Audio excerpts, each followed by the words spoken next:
आज मी तुम्हाला एका अशा महामंडळाबद्दल सांगणार आहे जे खरंच आपल्या समाजातील अनेकांना नवी दिशा दाखवत आहे।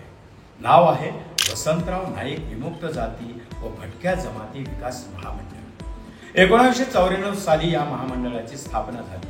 कारण एकच, समाजातील गरीब, दारिद्र्य रेषेखालील विमुक्त जाती आणि भटक्या जमातींचा विकास, त्यांना शिक्षण, समाज जीवन आणि सर्वात महत्त्वाचं आर्थिक उन्नती मिळावी। योजना क्रमांक 1, 25% बीज भांडवल कर्ज योजना। विचार करा, तुम्हाला व्यवसाय सुरू करायचा आहे, पण भांडवल कुठून आणणार याच्यासाठी ही योजना।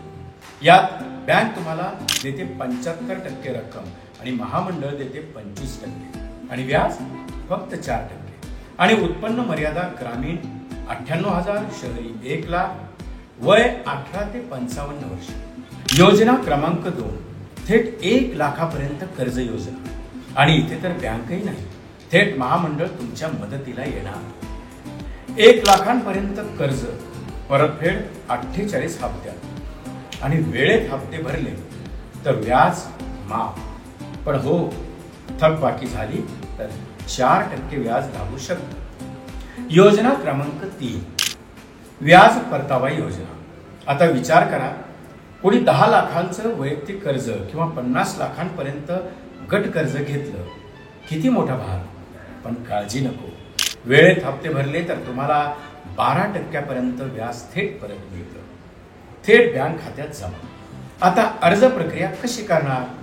तर आधी www.vjnt.in या संकेतस्थळावर नाव नोंदणी करा।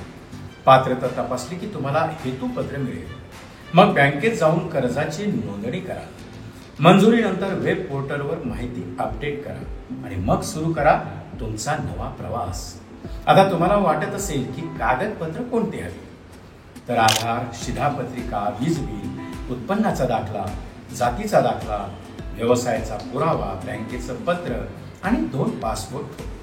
आणि अट ही की सर्व सदस्य महाराष्ट्रातले असावेत, विमुक्त, भटके किंवा विशेष मागास प्रवर्गातील असावे, वय 18 ते 45 वर्ष, उत्पन्न मर्यादा 8 लाखांच्या आत आणि याआधी योजना घेतली नसावी।